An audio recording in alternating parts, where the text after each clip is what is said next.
Welcome back to the Unwritten Earth Symposium podcast. Here we are again, all of us, including my good friend Epadiah Ravishall, to talk about games, game design, play design, etc. Mm-hmm. And I'm here with my good friend Nathan Paoletta, and also our good scholars who've joined us to listen to talk about all of the above. I giggle at the top of every one of our episodes because I know that your brain is saying 200 a day. Every single time. Yep. Because my brain's doing it too, like long habit. We are a product of our histories, I suppose. Mm-hmm. And mine is saying, welcome to 200 a day for multiple times a year for 7 years. Yeah. It's spring. It is. Spring has sprung. My eyes are itching, as they do every spring. This is why I prefer winter to all seasons. When things are dead and cold. I forget how we jump into things, but we have some big news. Is it big news? I guess it is. I mean, we funded. Yay! Our Kickstarter is over. Yes, I was going to say, speaking of our scholars, but you got to it first. Yes, the Adventure and Hobbyist Annual 2025 Kickstarter campaign has funded. So thank you, everyone who backed. Yeah.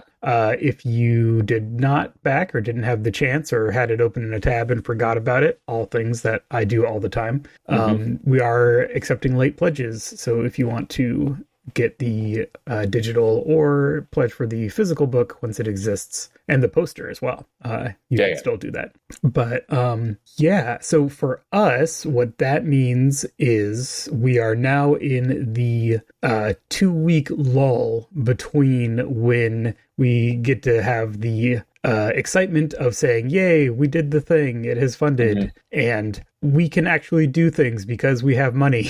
We have the funding, If you've never been through this process before, it takes 2 weeks for Kickstarter to collect all of the pledges from everyone who has pledged, reach out to people who had, like, if their card number got declined or, whatever. Lots of things. They do a bunch of stuff, and then we just get all that as one lump sum minus fees, etc. 2 weeks after the campaign funds. So, which isn't really a big deal for our overall timeline, but it does kind of mean that, like, production wise, we're just kind of like still writing during this time. Before we launched the Kickstarter, we made a concerted effort, or around the time of the launch, to get the one night only at the Veterans Lodge in good shape. That's one of the scenarios in the... Oh, if you're listening to this and you don't know what Kickstarter we're talking about, because this could happen at any time, this is the Adventure and Hobbyist Annual 2025. Did we say... You said that. I said that. Yeah, I apologize. And this is a collection of system adventurous scenarios and tools, things you can use with your games. In it, so far, we have the one night only at the Veterans Lodge, which is a wrestle-tastic sci-fi spectacular that takes place in rural North Virginia. Yeah, you can go back and listen to our episode where we go into all of these, or our interview over at the What You Doing podcast. What You Doing? Yeah. That was a very fun interview. With Matt. Yeah, that was fun. But if this is the first time you're listening, we're talking about things that we have been talking about for a while. And you can find some more information about those from, links from our website, etc. But yeah, one night only was kind of the example scenario. So we got that kind of shined up before the campaign. And then the other two have been in process in parallel with the campaign, as well as getting the artwork together, and also getting the map done. That's in process. The Perpetual Library map. Super excited about that.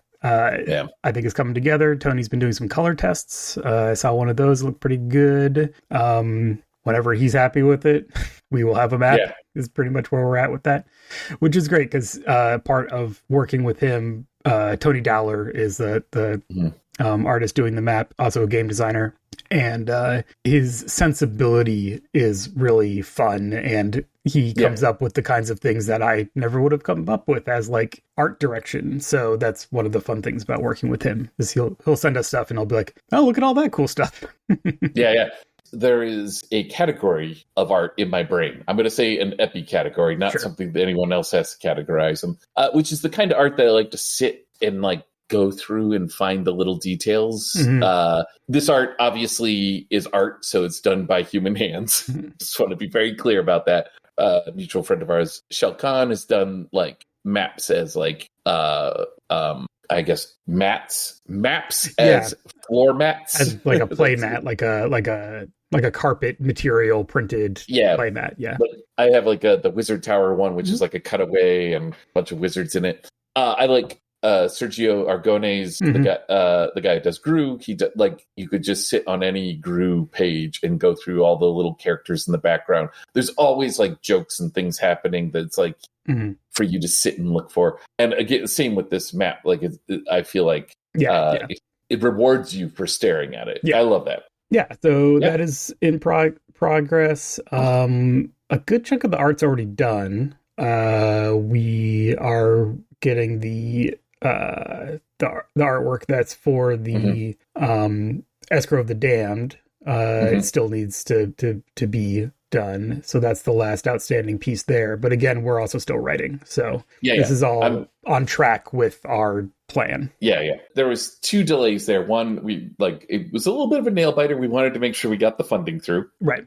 And 2, that I have to get the enough of it written that we have good art direction to go with, because the concept on that one has shifted from, we still want Megan, who's doing that piece. I think we still want her style and like, you know, and everything, but the specific ask of like, we want it to look like this is shifting because the concept is shifted a little bit from, as we've talked about in previous episodes. We were looking at it originally. This is actually, I think this is kind of an interesting, I don't want to dwell too much on this, but I think it's kind of interesting to see how like a project like that can change. Because like originally we were like, oh, it's going to be like a scenario. We all know what scenarios look like. You're going to have monsters. You're going to have, you know, and now it's like, it's definitely a roll on a table and build your own monster and curse kind of thing. So there's like, it starts to become where we went from like, man, I'm trying to think of the best way to put this. It went from something that was more like, if I was going to sit down and pitch this to a table, I'd be like, okay,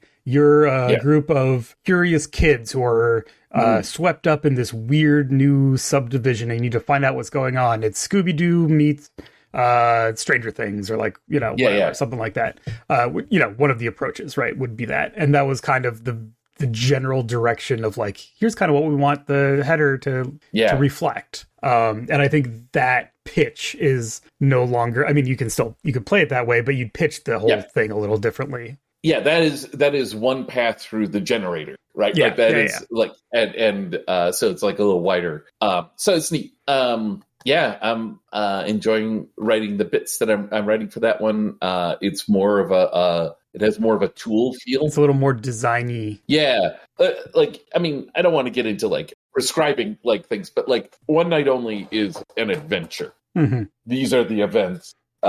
You could obviously stray from them, but like here are the people in the town. Like it was very scenario-y, whereas this one's more like a scenario builder, and which is, I think a lot of fun. And then another way that the art has impacted the process is I've been working on Mission Beyond the Moon, and we had that piece.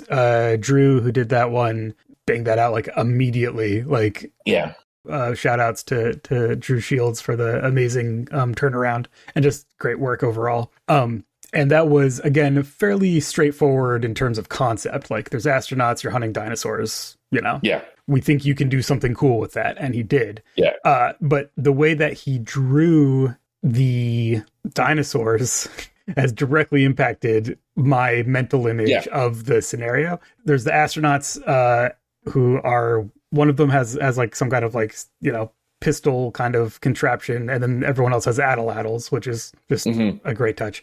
And then they're with a bunch of little like raptor-sized creatures that have feathers, you know, feather dinosaurs, and they're all hunting a big dinosaur with horns. I'm like, oh, well, those little feather dinosaurs, those are indigenous people of this world that they meet. So now I'm filtering all my descriptions through that. So it's not like one-to-one. It's still an artist's rendering, right, of this world. So the details don't have to be one-to-one. But the way that he drew those things in motion made me think like, oh, so this is the kind of society that they have. Like I was able just to, use that to drive my my imagination. That's the fun part for me of working with artists and getting stuff back and being like, oh, now I know what I'm talking about.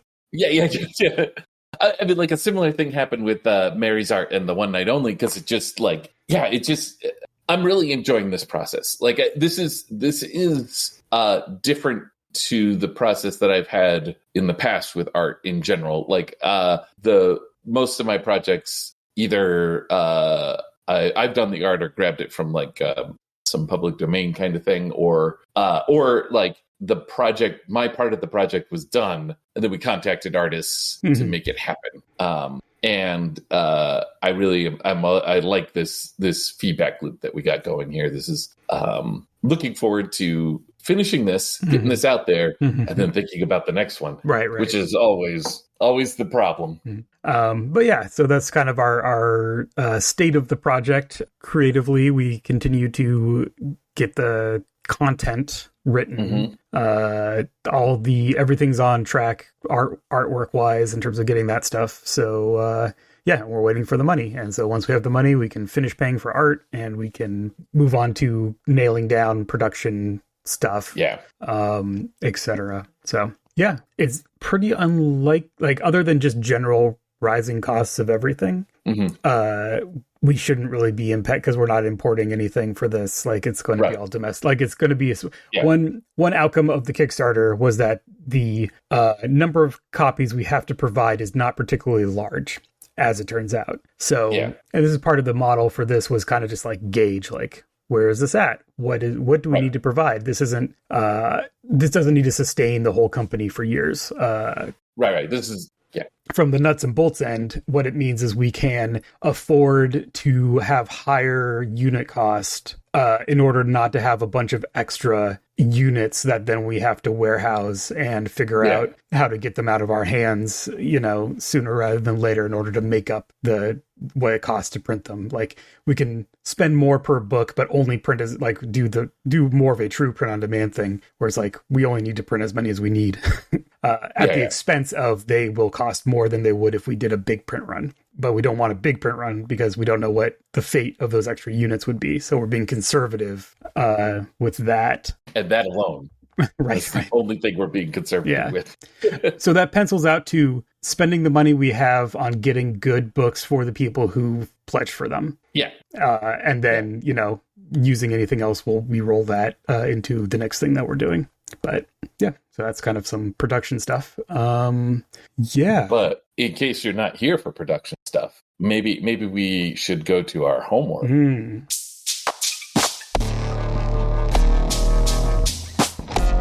I forget which inopportunely named. Do we call it 6 inches deep? Like, I don't remember. I don't know about that. So we're moving on to our game discovery. We did assign homework last time, which we will recap here.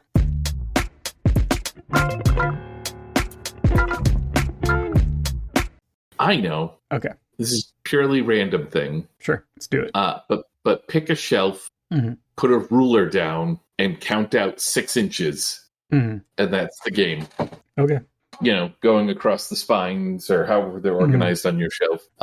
Pick a shelf relatively at random and do that. How's that work for you? Sounds great. We'll do whatever is 6 inches in. 6 inches in. I don't know why that sounds bad, but it just sounds bad. But let's do it.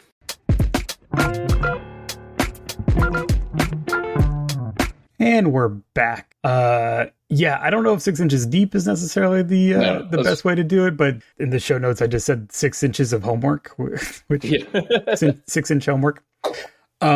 So let's see. You went first last time. Do you want me to go first? Sure, go for it. I think I've mentioned before that my physical collection is actually pretty spare relatively, because when I moved out here a couple years ago, after multiple moves where I slowly shed all the 8.5 by 11 hardback 90s games, that like are core to me developmentally, but I was like, I'm not going to play this. Yeah, I'm not going to play it again. Yeah. Or if I am going to play it, I'll like get the PDF so I have the rules to reference. But like, if I'm ever playing this, it will be with someone who's so pumped about it that they have the books. Yeah. So I have a couple things like my whole Aberrant collection I still have, etc. But one of the benefits of the indie game movement was that books got so much smaller. Which is to say that my actual shelves are not huge. And also one of them is mixed up a bunch of zines that are not games and then also games. I know. What are you doing? I It's know. madness. What if you need a game and you come across a zine? Did you know that zines could be not games? No. I know. And a lot of those larger books are still in boxes that I haven't, that are like, if I need this, I will go unpack it, and I have not done so. Anyway, which is to say, I only had a couple options for my shelf, and then one end of it was going to be non-game zines. So I strategically did 6 inches from each end of a shelf that would give me a game, and then I picked the one. Oh, good. Yeah. I can actually do this for homework. Because one of them was Burning Wheel. And I was like, we can talk about Burning Wheel sometime, but I don't feel like I want to do that for this homework. It's funny because I had similar shenanigans, and one of mine was Time Stream. Like I just hit one of yours, and I was like... That's funny. That's all right. Yeah. We don't need to talk about that game. Well, I mean, like, I don't think we talk about each other's games. Yeah. That's part of our remit. Yeah. Anyway, but I did end up on a good one. So I'm here to not review, but I was able to refresh myself on, and for this, the 2006 Jared Sorensen joint, Lacuna Part 1, The Creation of the Mystery and the Girl from Blue City. Second attempt. Yeah. It's not a second edition. It's not a revision. It's a second run at this concept. Yeah. Are you familiar with this? I am somewhat. It's been 2,000 years. Right. Yeah. But I did play it back in the day at a convention, and I don't think I've ever owned it, actually, which is weird. No, I don't see it on that particular shelf. You don't see it on the Sorensen shelf? Yeah, the Sorensen shelf that we all have. Let's see where to start with this. So this is a game where part of the deal is that as a player, you're only going to know so much about what's going on. And part of gameplay is kind of penetrating the mysteries. So in order to preserve that for those who wish to play this game sometime, I will redact any specifics about, like, here's the deal. It is kind of important to hold spoilers on this one. Yeah. Kind of. But yeah. I can say it's not because, like, oh my God, your mind's going to be so blown. It's more like the experience of play will be sharpest if you have that experience of getting through these layers of mystery. But it's essentially, like, if I was going to pitch it today to run for a group, I would say it's essentially Inception meets The Matrix. Right. It's kind of the vibe with Cold War, with a Cold War spin. So you are agents, and you go into the city, the Blue City, which is a manifestation of the unconscious mind. And as created, your characters are these agents. And when you play the game, you are being sent into the city on a mission. That might be a mission of discovery. It might be a mission of trying to, like, find a specific person or a specific entity, a personality, a capital P personality. Or it might be about, I don't know, maybe stopping something from happening or finding a particular piece of information that is hidden somewhere in the city. And it's all, like, filtered through metaphor and these kind of, like, symbolic qualities, right? But gameplay is your secret agents that are essentially in a highly metaphoricalized Cold War city. And so there's, like, secret agent stuff that you do is, like, the content of a particular mission. So that's all kind of the context, the setting. The arcane gem that I want to hone in on here is something that I think has always been one of Jared's strengths as a designer, and one of the things that attracted me to his games and were very formative to me as a designer learning at that time, is these elegant but spare mechanical systems for tracking things over time. Mm-hmm. So in Inspectors, one of the all-time greats, there's this very simple system that tracks your franchise's growth over time, and that's like one of my favorite parts of that game.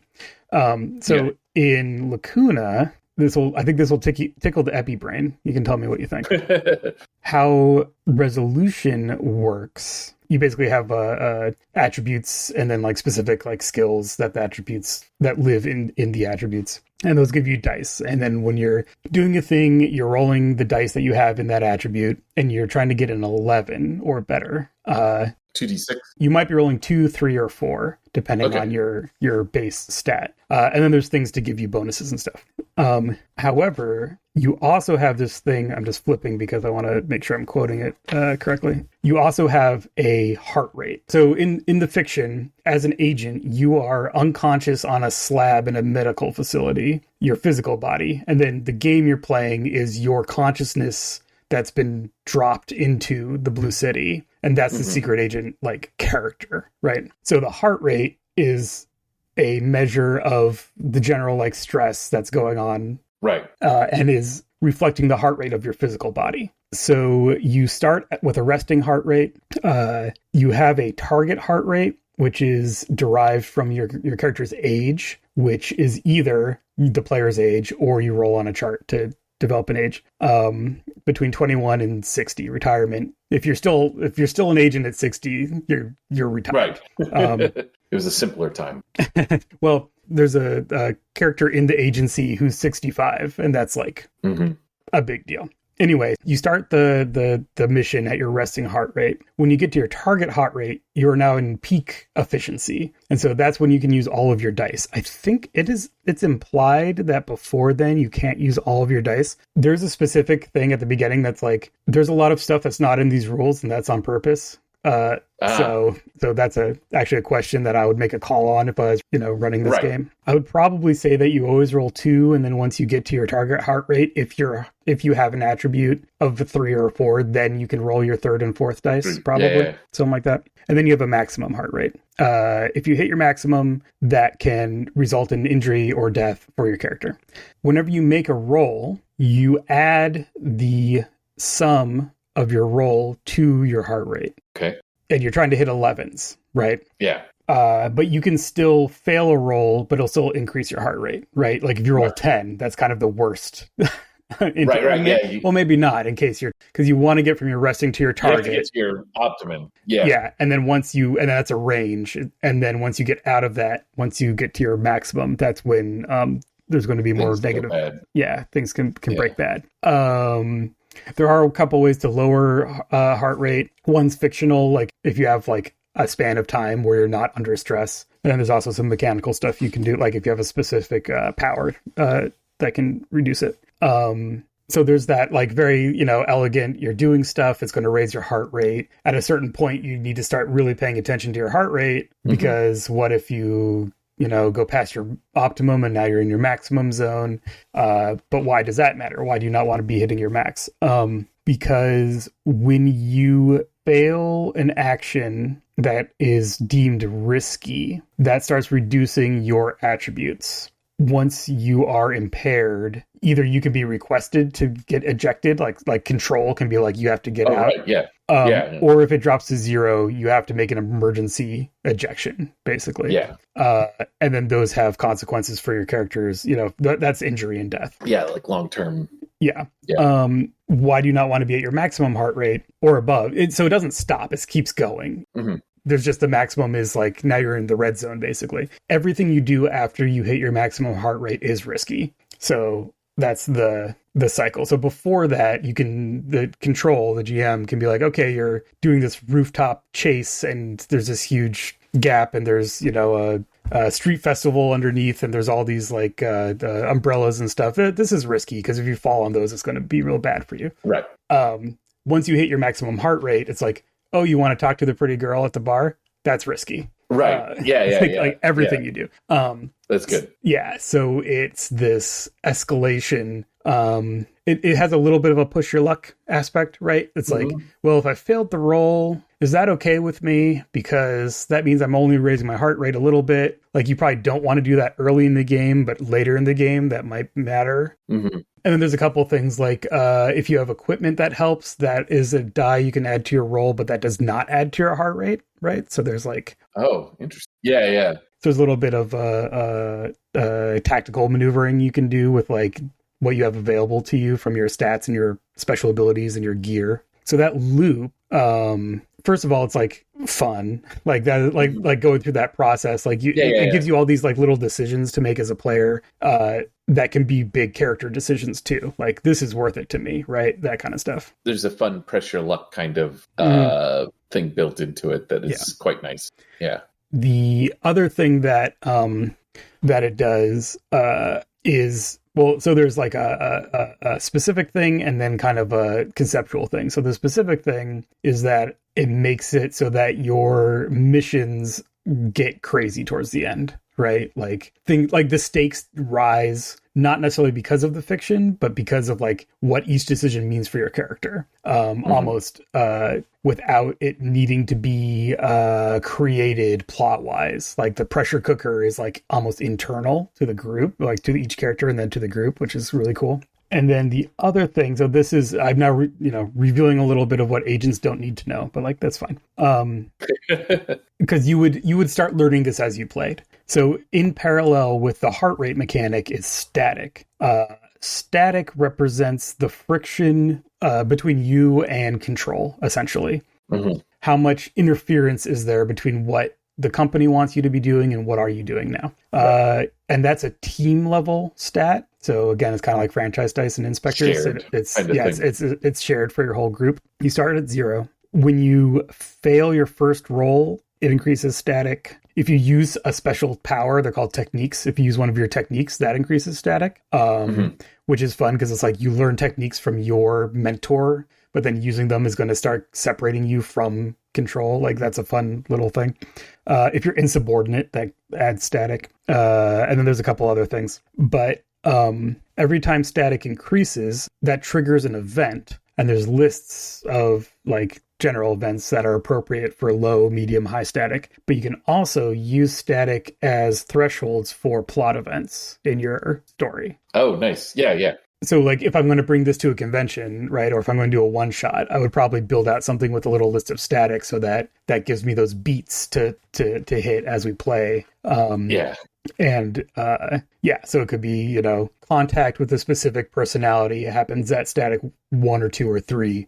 But then there's a supply depot is raided by some subversive force. This happens at like a 5 or a 6 or a 7. Right. Yeah.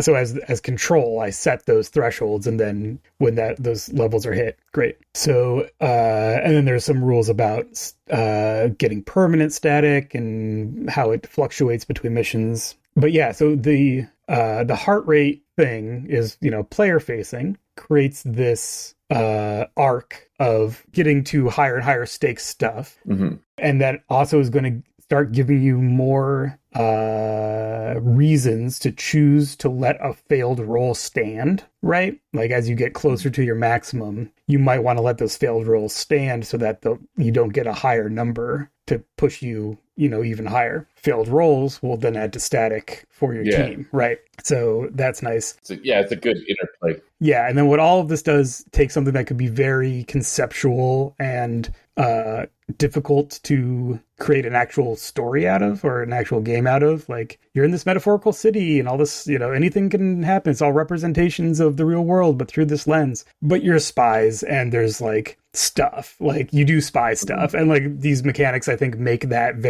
put it so front and center that it isn't a weird lift to try and figure out, like, so what do I do with this game? Which sometimes can happen with a game that is a little more cerebral. Yeah.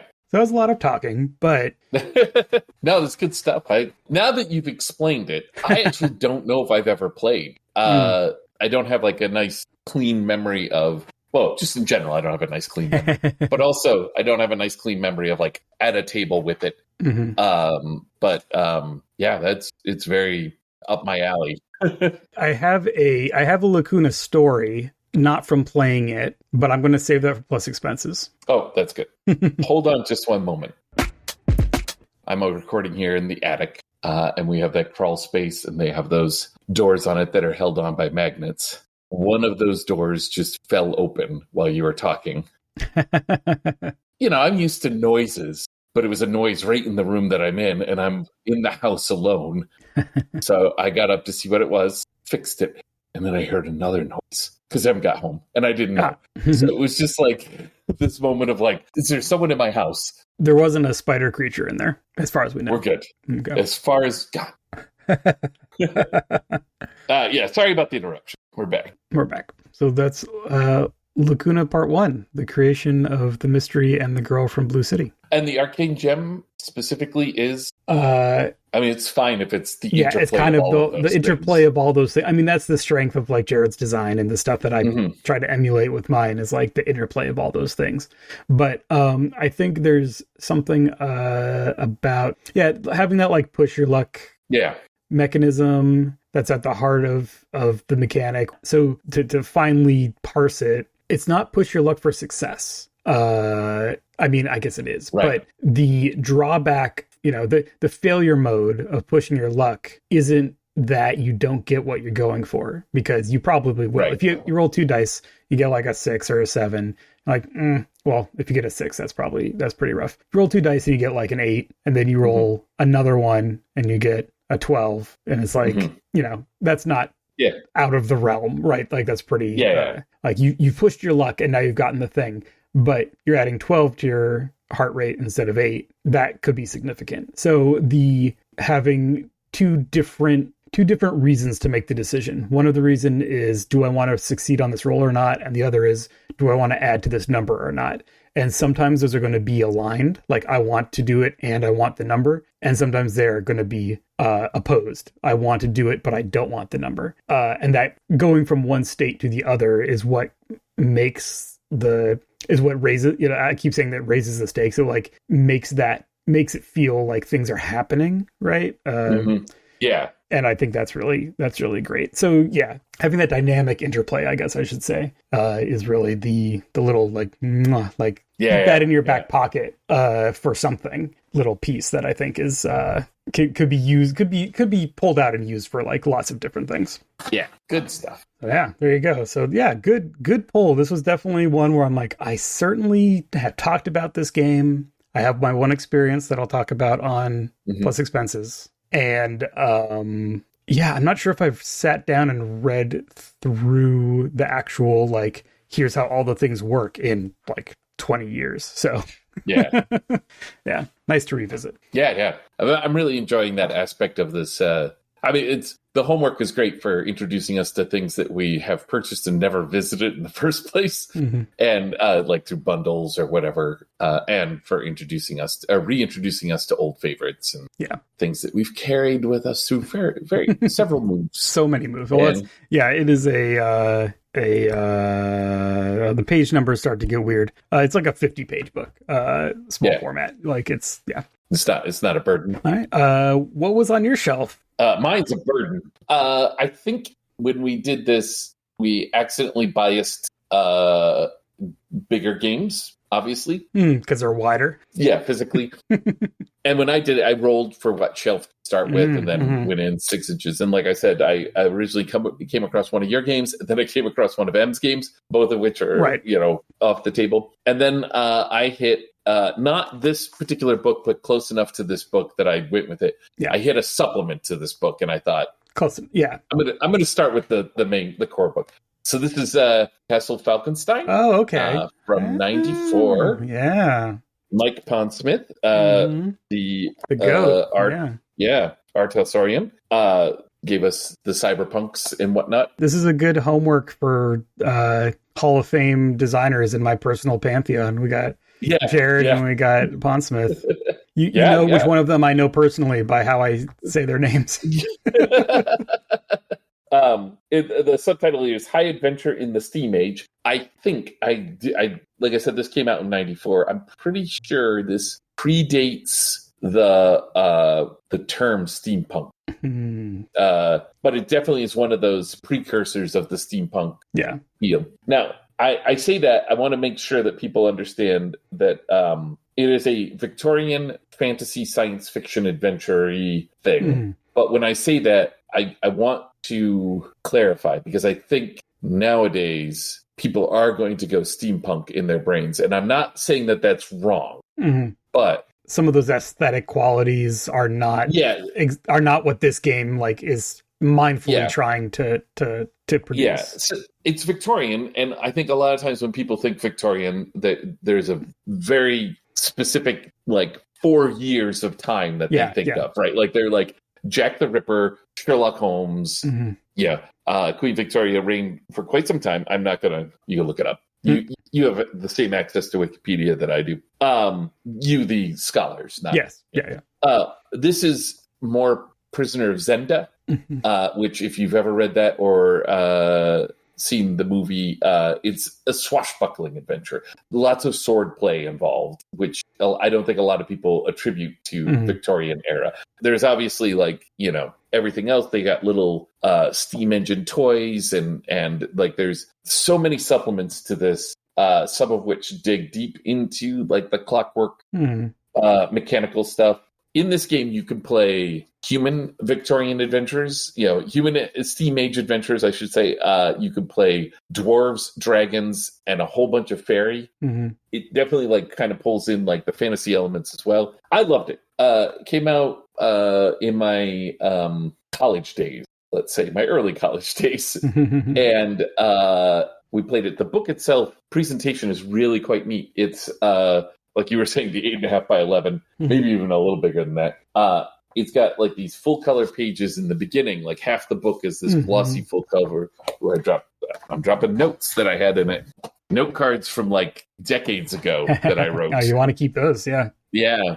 This book is, let's see if I can find a page number here, 224 pages long. First half of it, up to page 128, is fiction. It is the story of a person from our world that has been taken into this world, has been mistaken for a prince in that world. It's just like the story of the Prisoner of Zenda. And it's just this person's account. And also just as they're doing it, it works as a encyclopedic, there's a section on how the different fairies, a section on dragons, a section on how sorcery works and the society of sorcerers, without getting into the mechanics. And then the second half gets into, as they call them, the mechanics. And it's a card-based game. It's got some neat things going on there.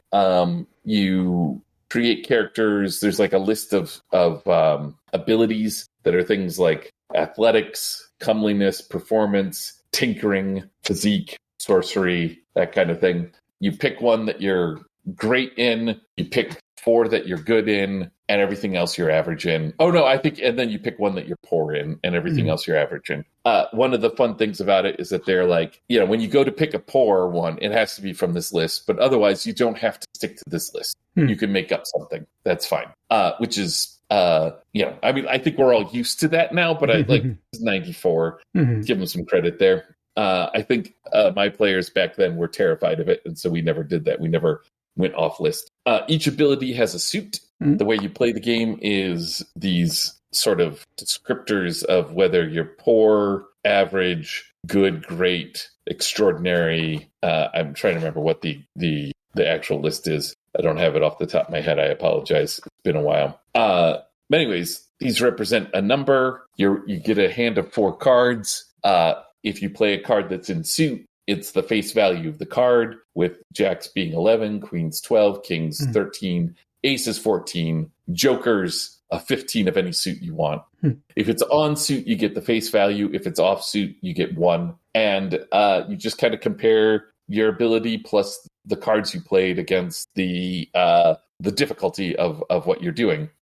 straightforward. It's nice because if your ability is great and you're trying to do just average or good things, you don't play cards. You just do it. Like you're great. You're great at everyone's pulling from the same deck. If there's like a drawback, I don't want to be like critical in any way, but if there is a drawback, it's that like you have the same deck, you deal out 4 cards to everyone, including 4 cards for the GM. You play your cards and immediately refresh the cards that you played. I shouldn't say there's no, but there's not a whole lot of interplay with the fact that it's a deck. Like you could, if you wanted to, dump your whole hand of cards every single time. The only thing that would keep you from doing that is one, like there might be cases where you just simply don't need to. You're good and you want to get to great, so you just need 2 points.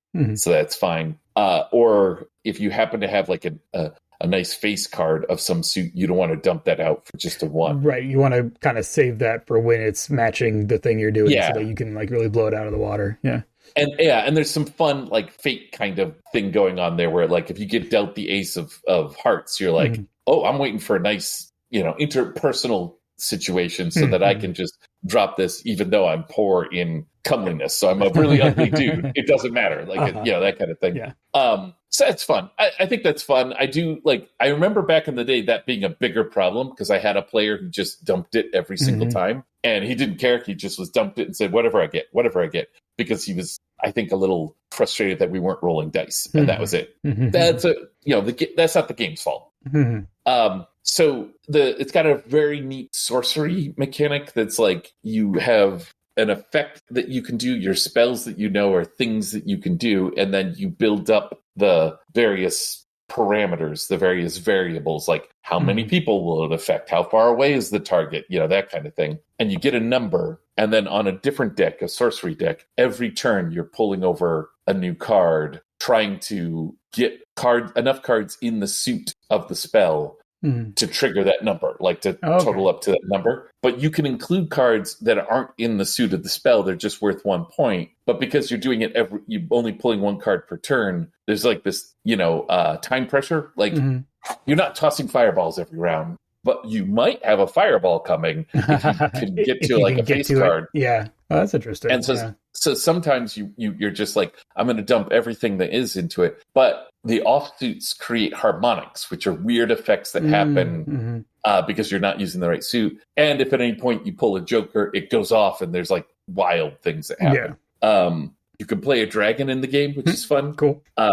They're interesting because I think they can transform. Yeah, they can change into like a human form or a dragon form. Would you say that there's dungeons in this game? Yes, but they're dungeons in like the like man in an iron mask kind of. Yeah, exactly. Yeah. I'm just saying this game has dungeons and dragons. That's all I'm saying. Yeah, it's got everything you need. Yeah. And you can, like I said, you can play fairies. There's a whole bunch of lists of like the different fairies that have like neat little things that include like you might pick a fairy that's allergic to people wearing their clothes inside out, which is fun. I like that the game is like, no, these are the rules. If there's like folklore about like, oh, you see a fairy, turn your hat inside out so they can't talk to you or something, like that actually is a thing. Yeah. That's fun. And there's like, I think it's in one of the supplements where they talk about like how wizards are able to tell if people are casting spells so that like, that's how you get to deal with the fact that like somebody's trying to cast a spell that's going to blow up all of France.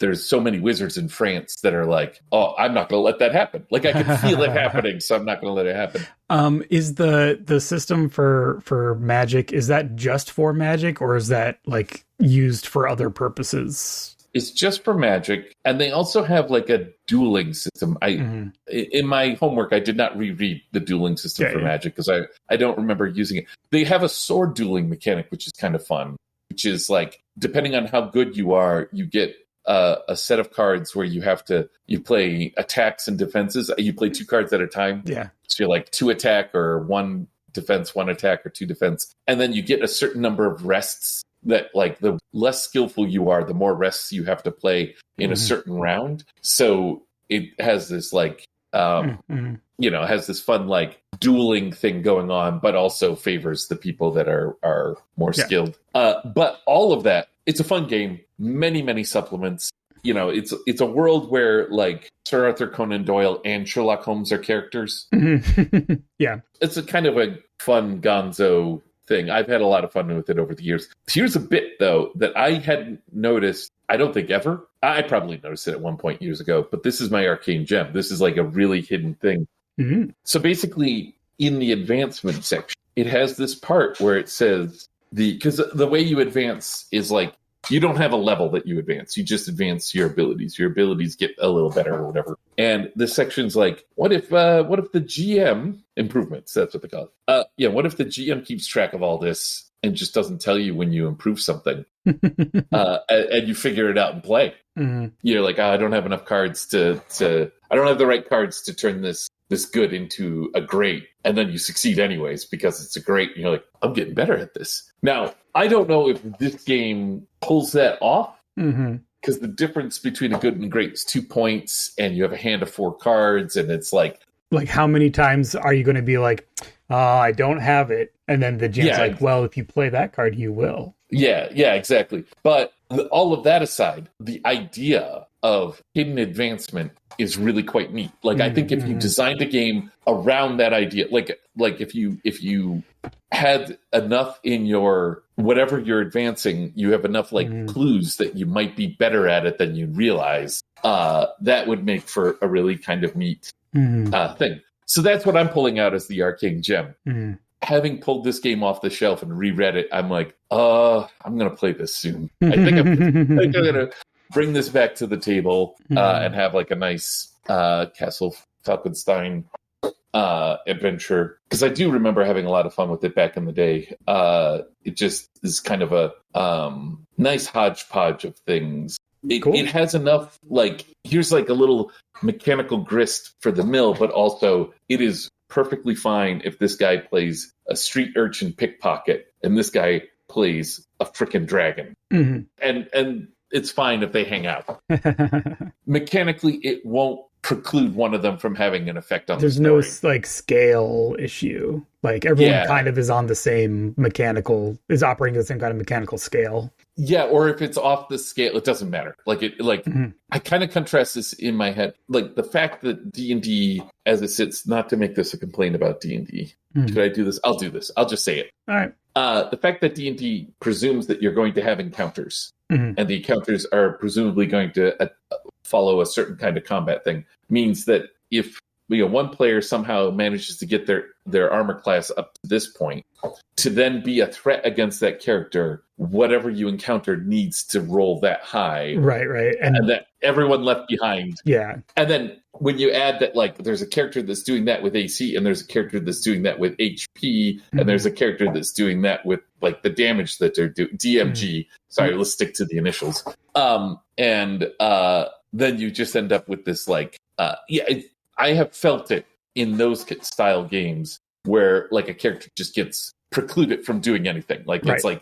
Everything is just too dangerous for them. In this one, you've got a wizard. It's going to take them quite a bit to get this spell off. So they're just going to sit there and be pulling this card off the top of the deck. But it's there's attention. Everyone's paying attention to every time the card is pulled because everyone's waiting for that spell to go off. The spell, when it goes off, is a game changer.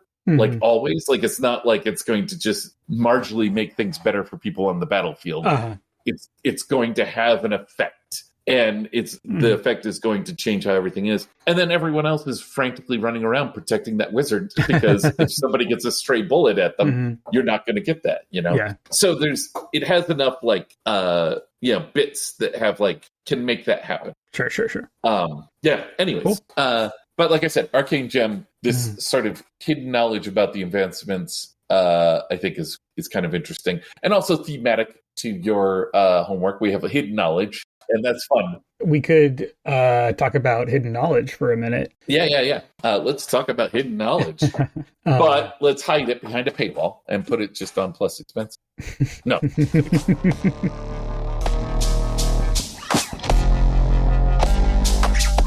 Maybe this is a starting point for maybe a longer conversation. Right. For time, I don't think we could possibly get into everything to talk about with the idea of secret knowledge in truly true role-playing games. But it is a theme in our homework. Yeah. I like hidden knowledge, intentional hidden knowledge, right? I think that there is a cultural desire for hidden knowledge, you're going to make a perception roll if you don't know, you know.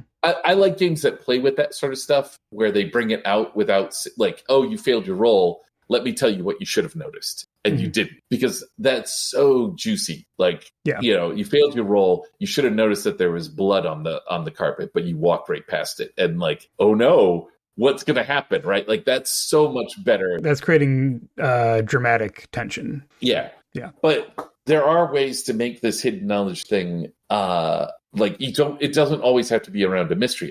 Like that's one of the things that makes me enjoy this arcane gem of like, you got better. Like, we don't always know that we're better until we notice it, right? Like, there's something very natural about that. Like, as I'm learning to play the recorder, one day, just noodling about, I pick the recorder up, and suddenly I don't have to think while I play out the Rockford Files theme song, because I've done it so many times. And I just had this realization that I leveled up in recorder. Mm-hmm. I'm not a concert level quarterist, flautist, sweet flautist. But like, it's a good feeling. Yeah. And it's a thing that, like, it was a surprise to me. And that's part of what makes it feel fun and magical. And like, I could definitely see that in a game. Yeah. I think that's what I'm interested in talking about, is like what makes things feel magical, right? Yeah. So talking about secret knowledge or hidden knowledge, right, there's two kind of buckets, right? Is it hidden from the players or is it hidden from the characters? Yeah. And playing with that, things that are hidden from the characters but not the players, is a lot of games do this to great effect, right? Because like I said, that's creating dramatic tension or irony, or maybe pathos, depending on the details. I think one of the great innovations marking a transition from games of the last century to games of this century is positing situations where the players do not have things hidden from them. Yeah. Anytime there's hidden knowledge, is from the characters. Like, it makes like social situations much more functional usually. Yeah. It gives you all those great tools for drama, like capital D drama. It's so much fun watching players play into that. Yeah, because people play into it, right? People like it's the similar joy of figuring out the clues of a detective show right before the detective does, because you've seen them and they haven't, right? Or, it's the Columbo thing. You know what happened. The joy is seeing someone else figure it out. Yeah. So that's all great. But I think what you said about this discovery feeling like being very empowering, because you're like, oh, this thing happened. Like, I put in a bunch of whatever and now I got this thing out of it. Mm-hmm. It's unexpected, but in retrospect, you're like, oh yeah, because I did all this work, right? Right. Yeah. You're seeing that work pay off.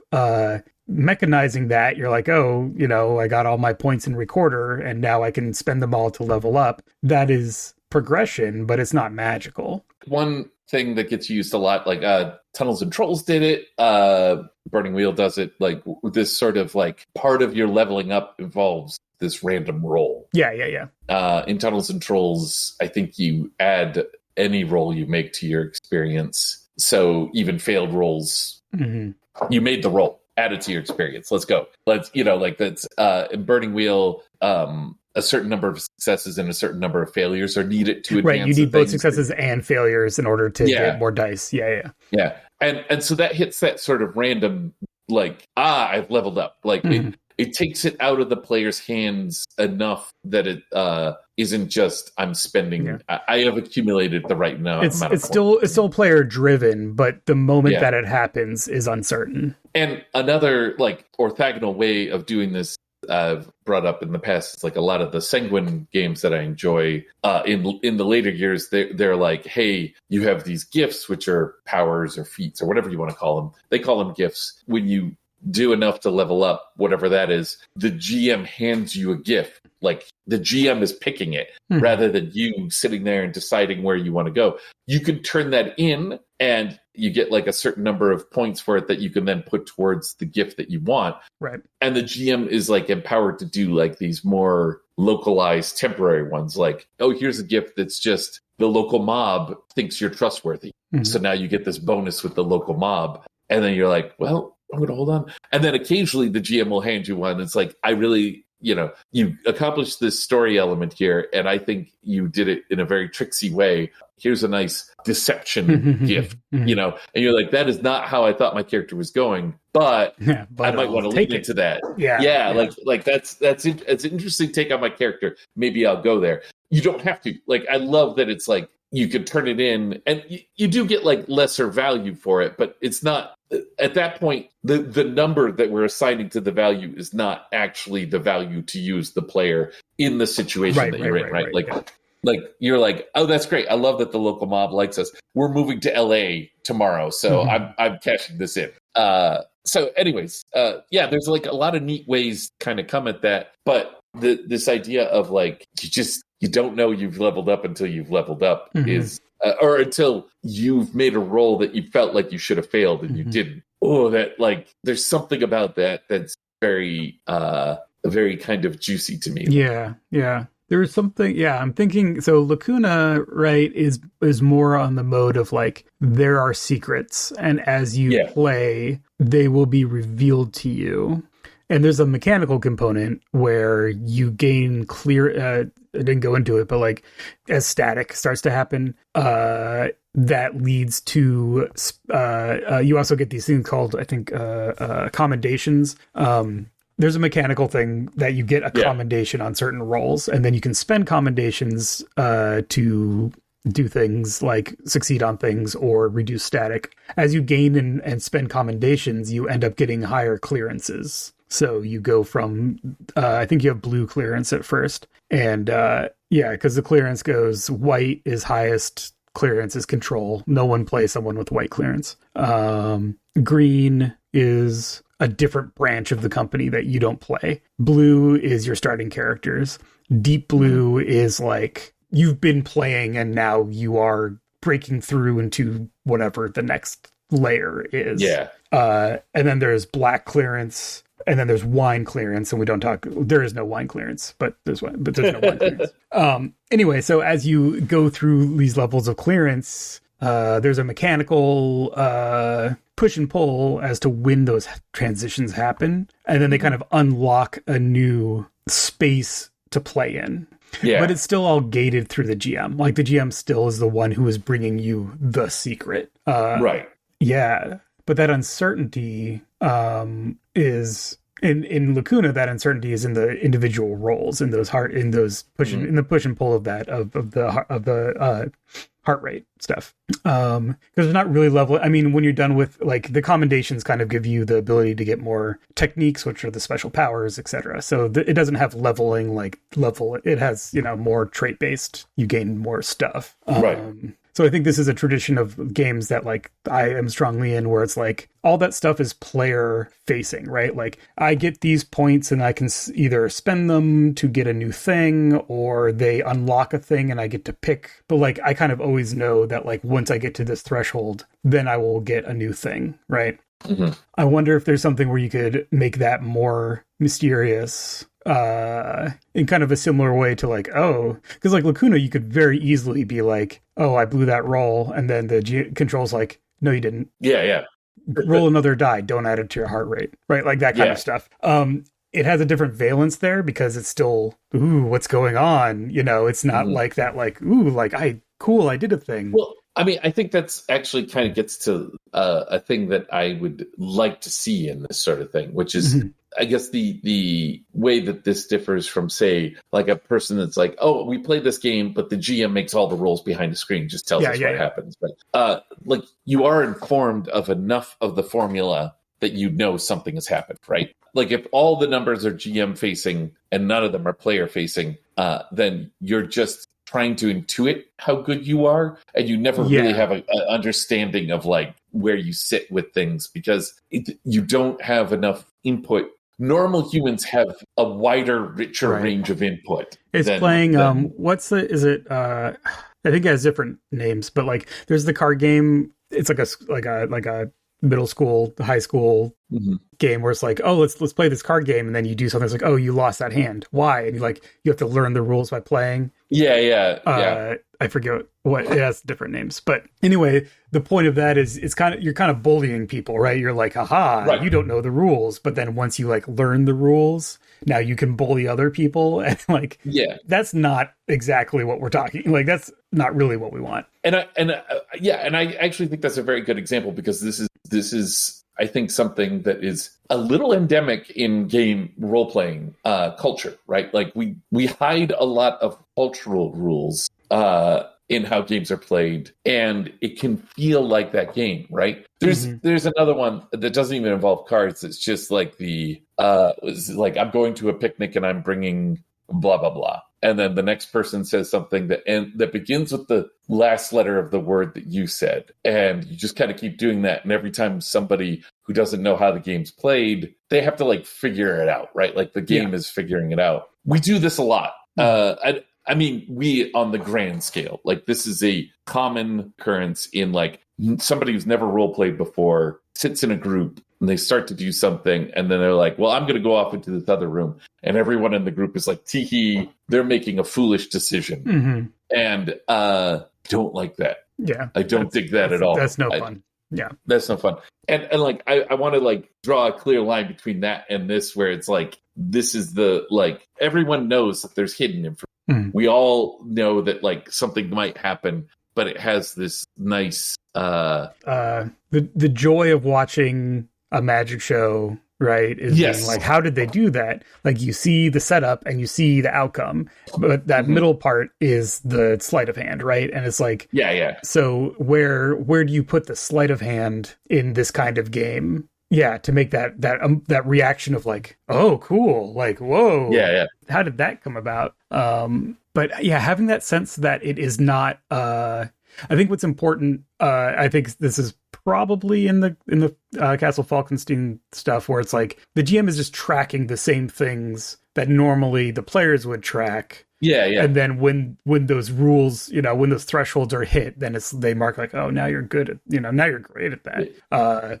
So like the sense that it's not capricious, right? That there is a system that is being followed, but we're just moving the moment of noticing out of your immediate view, basically, so that it feels more like exciting when it happens. And one, to Castle Falkenstein's credit, is that like I was saying before, you don't start off with first level, for lack of a better term. You start off being able to do lots of cool stuff. Yeah, you're great at something. You're already great at something. You're already one of the best consulting detectives, or like you're already a dragon. Yeah. There's a few like rules about like the Fae always start with poor sorcery because they don't do sorcery. They have their own powers. And anyone who's a wizard starts off with good sorcery, and that's it. They can't make it great sorcery, and they can't make it less than good. That's just where they start. But like those are just kind of minor details. For the most part, it's like, I'm a great swordsman. Perfect. Like you literally are a great swordsman, or I'm a great marksman, or something like that. And so you're not craving that next level. Like the next level will be great and be fun. But you're not like... You don't need to get to that level to start playing the fun part of the game. Right. Because the secret there is, in games where that's the case, it's the chasing of that next level is the fun part. And there's always the next level. Until you reach 9th level. And now we added all the levels beyond 9. But like, yeah. So I did look it up. In my school, this was Egyptian Rat Screw. But that's also like Slap or like... So this is a game that has rules, and if everyone knows the rules, you just play the game. But also, it can be like, all right, we're playing the game, and you turn over cards, and sometimes someone's slapping and taking the cards, and you're sitting there being like, was I supposed to figure out what the rule? You have to figure out why someone else did it. Yeah. And like, it's a hazing ritual, and that's... There we go. That's the word I was going for. I think if we want to expand the hobby, less hazing rituals. Let's have less hazing. I think we can all agree on that. I mean, I certainly hope so. I definitely... I don't want to use hidden information as a hazing ritual. I want to use it as all these other ways. Yeah. I agree. Yeah.